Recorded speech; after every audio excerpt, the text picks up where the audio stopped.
আব্বু আব্বু এবার আমাকে নিয়ে কোরবানির হাটে যাবে। আমি কখনো যাইনি। আর আম্মু তুমি কিন্তু অনেক মজা করে রান্না করবে। এবার আমি অনেক মাংস খাবো, মনে থাকে জানো? কি কথা বলছো না কেন? ওই আম্মু আব্বু আমার উপরে রাগ করছো? আচ্ছা ঠিক আছে, বোরকা কিনে দিতে হবে না। বিশ্বাস করো আমার কোনো দোষ ছিল না। ওই আঙ্কেলটা আমাকে বাঁচতে দিল না। আমি অনেক কান্না করছি, কিন্তু সে আমাকে তবুও ছাড়েনি। ও আমার একটা হৃৎপিণ্ড, সেটাই আল্লাহ নিয়ে গেছে। পরশুদিন বলছে বাবা আমার একটা বরকা কিনে দাও। 7-2 আপনারা বিচার করতে পারবেন? 9-7 পারবেন। আপনারা কোনো এক্সাম্পল তারা করতে পারবেন? এটা হলো বিয়ের বাবা। একটাবার ভাবো, একটা বাবার মনে কতটা কষ্ট পাইলে এইসব কথা বলতে পারে।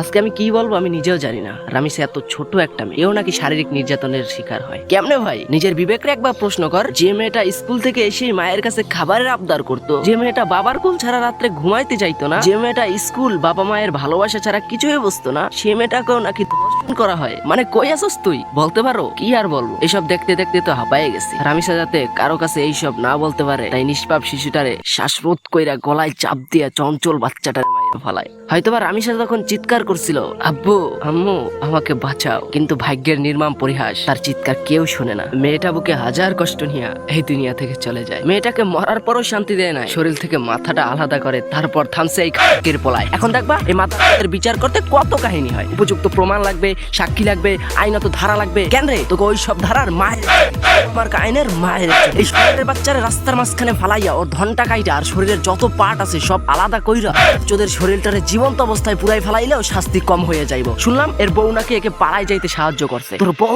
যদি তোর গোষ্ঠীর যদি খানকির পোলা। আর বাংলাদেশের আমার আইন কি করবে? এটার বিচার করতে 1000 বছর লাগাই দিবে। আমি এই আইনের লোকদের বলতাছি, যখন নিজেদের বাচ্চার সাথে এটা ঘটবে না তখন বুঝবেন এটার বেদনা কতটা। ওই বাচ্চাদের আর কি হবে? বাংলাদেশের আইন সম্বন্ধে তো জানি, সর্বোচ্চ হলে 10 বছরের জেল হবে, তারপর তো আবার স্বাধীন। কিন্তু আমাদের মাঝ থেকে তো হারাই গেল রামিসা নামের এক ফুটফুটে বাচ্চা। খানকির পোড়া যৌন লালসার কারণে হারাইলাম আমরা রামিসাকে। এই পৃথিবীর ভবিষ্যতের আলোকে আমি দোয়া করি বোন, তোমাকে যেন আল্লাহ হেফাজতে রাখে আর তোমার আব্বু আম্মুকে ধৈর্য রাখার ক্ষমতা দেন। আমিন।